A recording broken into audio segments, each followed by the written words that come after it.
So this is an explanation for PT52 Game 2. 52 Game 2. The variables here are J, K, L, S, T, V. So 6 children, and they're accompanied by 3 adults. The 3 adults are M, O, and P. Each adult accompanies 2 children. So we're grouping the children under the adults, meaning the adults would be the bigger categories, M, O, and P, and we're just going to have 2 children under each of them. I'm going to draw my rules down here. If J goes with the teacher M, then L goes with the teacher P. Cool. If K is not accompanied by M, okay, then Veronica is accompanied by O. Okay. And then either M or O accompanies T. So I'm just going to write that in over here. T is going either in M or O. And then last rule, J and K are not being accompanied by the same adult, right? So they're not going together. L and S also are not going together. And then T and V also not going together. So if you would like to, you can write these into these. For example, if you know that J is going in M, K is not going in M, right? Similarly, if K is not going in M, we don't know anything from that. If L is going in P, S is not going in P, right? But that's a rule from only this part, right? That does not apply for, sorry, it does apply for the whole chain. It does apply for the whole chain, but it's happening because of this. Yeah, so you can write it in right into the chain. That's okay. Because if J is under M, then L will be under P, and if L is under P, then S can't be under P, because L and S can't go together.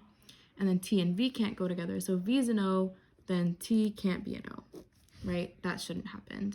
So that's how you can connect these rules into these conditional statements. Cool. So and I will not be writing the contrapositives of these conditional statements, and you can see how it's still very possible and simple to finish the game without writing the contrapositives for something like this, which is a more simple grouping game. So 9. Question 8. Which one of the following could be an accurate matching of the adults to the children they accompany? So here I'm going to look at this rule first. If J is an M, which only happens for A, then L has to be under P. Okay, A breaks that, so we can just cross out A. If K is not an M, which happens for C and E, then we know that V can't be an O. V must be an O, which lets us cross out actually C and E. J and K can't be together. Okay, that doesn't seem to be happening. L and S can't be together. D has L and S together, so D can't happen, so our answer would be B. So I would write in the correct answer for B into our little chart. So K, T, and then J, S, and then L, V.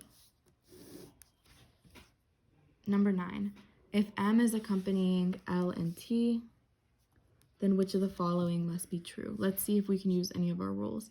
K is not going in M, then V is going in O, right? T is not going in O, which already works out.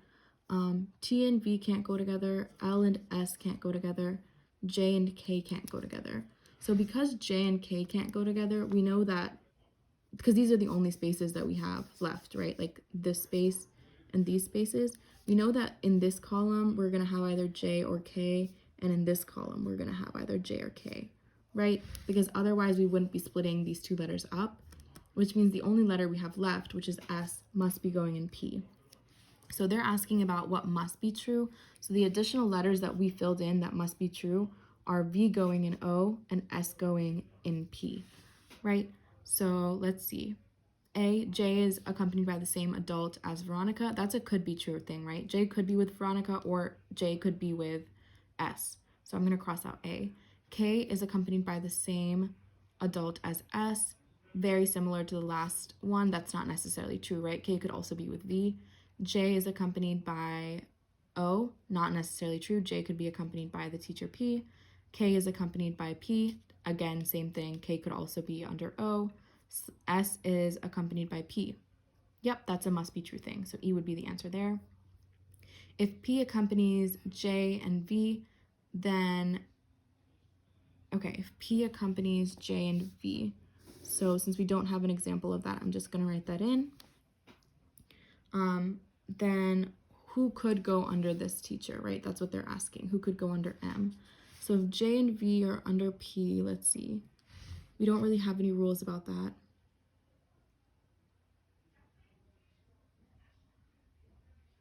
Well, if K is not an M,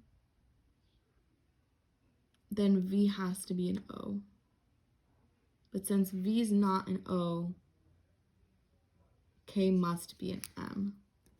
I said I wasn't going to use the contrapositive, but I did. So to write the contrapositive of this, these were our initial statements, right? I can write the contrapositives of these really quickly. I'm just going to put them in this corner here. So the contrapositive of the first one would be if L is not in P, then J is not in M. If V is not in O, then K would be in M. So here, since V is not in O, right, since V is not in this column, we know that K must be in M. So J and K can't be in the same column. Cool. L and S can't be in the same column, right? So L/S, L/S, since the places we have left are this, this, and this, if L and S are going in different columns, one of them is going to go in this column, one of them is going to go in this column, and the letter that we have left is T, which is definitely going to go in O right here. So this is asking M could accompany which one of the following. Could be K and L or K and S. So A would be our answer there. The rest of them, K and T, just to go over them, K and T, that doesn't happen, right? L and S, similarly, that doesn't happen. L and T also doesn't happen. T must go in O. S and T. S and T, no, T must go in O. Okay, 11. P cannot accompany which one of the following children, pairs of children.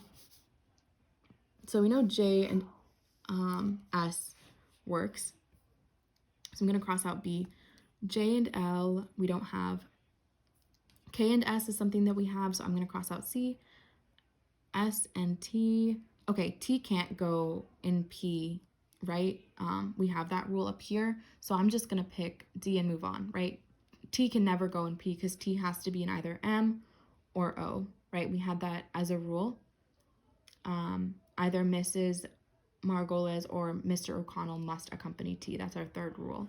So P can't accompany T. Yep. And then number 12, Mr. O'Connell cannot accompany which one of the following pairs of children. So who can't go here? Okay, we know J and S can. That's not a combination. V and J or V and K. V and J is B, so we can cross that out. We know that can happen, right? V and J. S and T, not listed. L and T, that's been listed. D, we can cross out D. So S and V, can we have S and V be here? That's one of the answers we have left. The other options we have left are K and T and J and L. Okay. So let me see if any of these immediately catch my eye.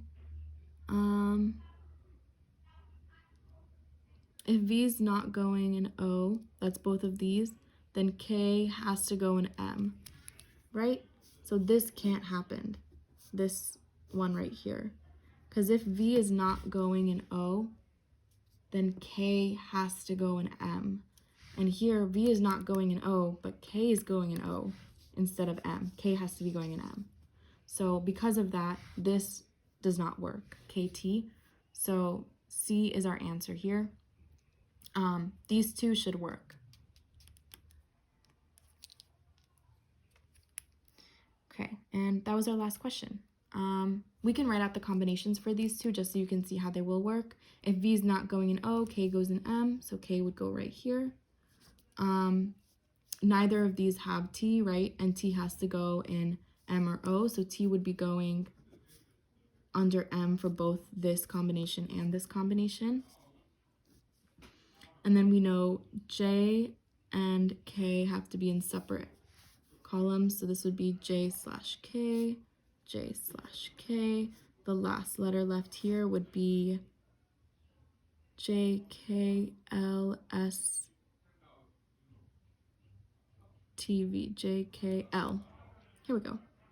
L goes there. Yep, if J goes in M, then L has to go in P, but since L is going in, none of the rules break for this one. Okay, and then for this one, we just have S and V left, right? Yep, so S and V would be going here. And if V is not going in O, K is going in M. If L is not in P, then J is not in M. Oh, we're missing a J here. Why are we missing a J? Oh, there we go. Okay, J is not in M. Perfect, that checks out, right? If L is not in P, J is not in M, that's correct. Both of them are in O, so this rule is met, this rule has been met. So this would be a valid combination, and this would also be a valid combination.